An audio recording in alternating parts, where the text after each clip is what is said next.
Hello friends, जय हिंद। तो पिछले पिछले के वीडियो में अर्थात जो कि समंदर श्रेणी का था, उसमें हम यह सीखे थे कि इसका उपयोग कहाँ होता है, हम इसे पढ़ते क्यों हैं, इसका आवश्यकता क्या है, बस ये जाने थे। लेकिन आज के वीडियो में हम जानेंगे इसके इतिहास के बारे में, इसके कुछ क्वेश्चंस करेंगे और इसका कुछ कॉन्सेप्ट, जो बेसिक कॉन्सेप्ट है वो सीखेंगे। आज ये देखना है। तो उससे पहले पिछले के वीडियो में जो था उसका थोड़ा सा बता देते हैं कि मेन मकसद इसका था सम निकालना, किसी भी टर्म्स को ज्ञात कर लेना, उसमें नंबर ऑफ टर्म्स कितने हैं ये पता करना, ये सारा कुछ था। तो आज हम इसके इतिहास के बारे में पढ़ते हैं। बस ये पीछे वो वाला था, अगर आपको देखना है तो आप पीछे वाले वीडियो में जाकर देख सकते हैं। फिलहाल इसको शुरू करते हैं। समांतर श्रेणी का इतिहास बहुत ही रोमांचक और इंटरेस्टिंग है। कहा जाता है कि बहुत दिन पहले, ऐसे तो वो जो व्यक्ति थे वो जर्मनी के थे, जर्मनी के रहने वाले थे, जिनका नाम था कार्ल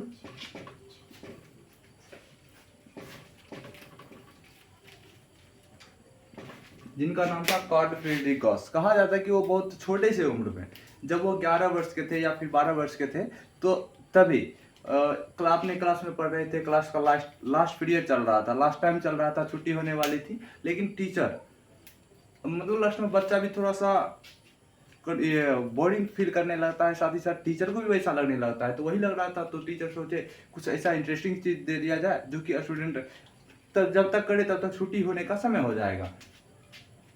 टीचर जो थे वह स्टूडेंट को बोले 1 2 3 100 तक इसका सम ज्ञात करना है।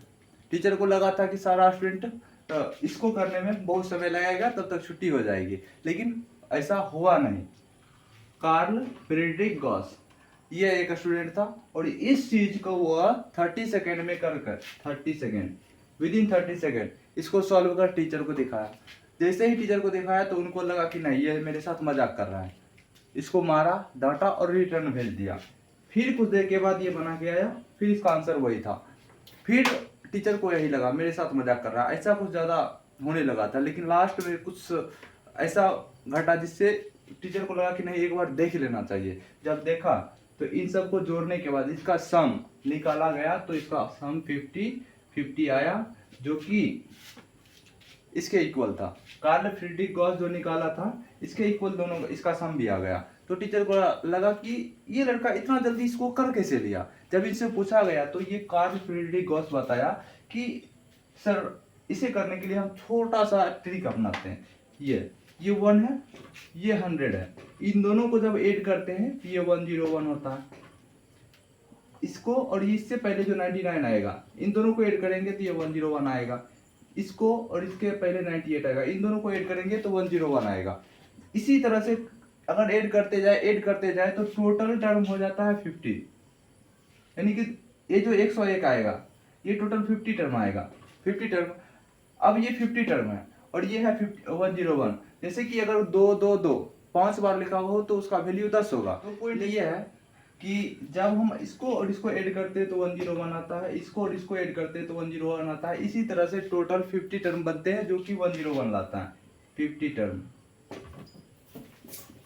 टर्म बनता है जो 101 लाता है। तो ये हुआ। जिस तरह से, जैसे अगर हमें ये इसको ऐड करना हो तो ऐड करेंगे तो ये 10 होगा। लेकिन एक दूसरा विधि क्या है, ये 2 लिखा हुआ है, टोटल 5 टर्म है, तो 5 टर्म हो गया इंटू 2, सब 2 है तो 2 लिख दिए, तो इसका वैल्यू डायरेक्ट 10 आ जाता है। ठीक उसी प्रकार से ये टोटल 50 टर्म बना था, ये 50 हुआ। लेकिन ऐड करने के बाद आया कितना, 101। ये 101 50 टर्म था, 101 अर्थात 101 ऐसे करके 50 टर्म।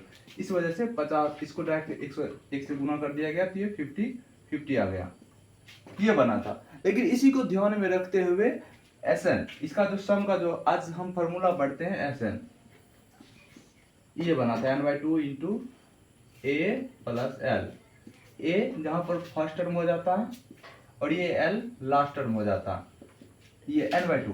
जैसे ये n number of terms total 1 से 100 तक, 100 टर्म था, ये 100 आ गया, बटा नीचे 2 है, ये 2 दे दिए। ऐसा ए फर्स्ट टर्म है, फर्स्ट टर्म 1 है, ये 1 हुआ, प्लस लास्ट टर्म एल अर्थात ये 100 वाला, ये 100। तो 1 इसको जब काटेंगे, इसको जब कट करेंगे तो ये 50 आएगा, 50। ये इंटू हुआ 101, ये हो गया, तो इसका आंसर 50 एंड 50। इसी से कार्ल फ्रेडरिक गॉस ने जो ये बताया था, ऐसा शॉर्ट ट्रिक लगाया और इसको बनाया, इसी के आधार पर ये फार्मूला निकल कर आया। हम इस फार्मूला के बारे में भी पढ़ते, लेकिन अफसोस हम नहीं पढ़ सकते, बिकॉज इस फार्मूला को 11th में अच्छे से सिखाया जाता है। वहाँ जो सीक्वेंस एंड सीरीज बताया जाता है उसमें आपको एसन का फार्मूला कहाँ से आया, कैसे आया, ये सारा कुछ बताया जाएगा, सारा कुछ बताया जाएगा। इसलिए चिंता करने की आवश्यकता नहीं, फिलहाल आपको इतना ही याद रखना है कि S N equal to n/2 into A plus L, ये होता है। एक दूसरा वही एस एन का, S N equal to n/2 into 2a plus n-1 into D, ये दो फार्मूला होता है जिसका उपयोग अभी हम करने वाले हैं कुछ ही देर में। तब तक आप इसको अच्छे से, ये कार्ल फ्रेडरिक गॉस, इनका नाम तो अच्छे से आपको याद रखना है। इनका जो मेथड था 1 से 100 तक को ऐड करने का, वो ये था, इसको भी आप अच्छे से देख लीजिए। तो यहाँ इसके हिस्ट्री के बारे में आपको पता चल चुका होगा। तो अब चलते हैं इसके कुछ इंपॉर्टेंट कॉन्सेप्ट की तरफ से, जो क्लास 10th के लिए बहुत ही इंपॉर्टेंट और जरूरी है, आवश्यक है। तो इसके कॉन्सेप्ट को देखते हैं, इसके कुछ महत्वपूर्ण स्टेटमेंट को देखते हैं, तथ्य को देखते हैं जो क्लास 10th में आपके काम आने वाला है।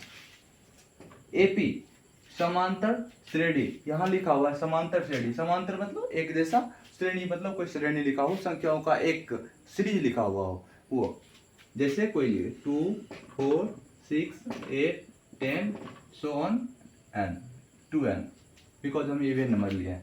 ये जो लिखा हुआ है एक श्रेणी लिखा हुआ है, एक श्रेणी लिखा हुआ है। अब बता रहा है समांतर, यानी कि अंतर, समान अंतर, समांतर को तोड़ेंगे तो ये बनेगा समान अंतर, समान मतलब एक जैसा, अंतर का अंतर, यानी कि सबके बीच देखिए अंतर एक जैसा, अंतर एक जैसा, सबके बीच का अंतर 2 2 2 ऐसा लिखा हुआ है। यानी कि जब समान अंतर हो, कोई श्रेणी हो, उसका अंतर समान हो, तो वैसे श्रेणी को समांतर श्रेणी कहा जाता है, अर्थमेटिक प्रोग्रेशन कहा जाता है। तो इस अर्थमेटिक प्रोग्रेशन में जो कॉन्सेप्ट है और जो मेन पॉइंट है जो हमें याद रखना चाहिए, वो है फर्स्ट टर्म, फर्स्ट टर्म अर्थात प्रथम पद, प्रथम पद, जिसे A1 से या फिर T1 से इंडिकेट किया जाता है, या फिर हम इसे जनरली A भी लिख देते हैं या फिर इसे T भी लिख देते हैं। ये हुआ दूसरा। अब ये फर्स्ट टर्म अगर बात करें, फिर सेकेंड टर्म के लिए सेकेंड टर्म, ये द्वितीय पद, द्वितीय पद, इसे A2 से या T2 से इंडिकेट किया जाता है। उसी तरह से थर्ड टर्म के लिए, थर्ड टर्म अर्थात तीसरा पद, ये हो जाएगा A3 और T3। ऐसे ही चलते जाएगा। लास्ट में लास्ट वाला टर्म होगा तो इसको मान लेंगे लास्ट टर्म, लास्ट टर्म अर्थात अंतिम पद, ये हो जाएगा AN, एन अर्थात लास्ट, ये थर्ड टर्म A3। उसी तरह से बढ़ते जाएंगे 4th 6th 5th 6th ऐसे होते जाएगा, तो लास्ट में आएगा लास्ट टर्म, लास्ट टर्म ये हो जाएगा AN या फिर TN। और यहाँ जो n लिखा हुआ है n equal to natural number, natural number अर्थात n equal to 1 2 3 4 5 6 so on, कुछ भी लिखा जा सकता है। ये हुआ यहाँ तक, ये टर्म वाला कॉन्सेप्ट खत्म। अब आया, अब यहाँ बिकॉज ये अर्थमेटिक प्रोग्रेशन है, समांतर श्रेणी है, समान अंतर होना चाहिए, तो समान अंतर, वो जो अंतर है बीच का, उसे डी कहा जाता है। डी अर्थात कॉमन डिफरेंस,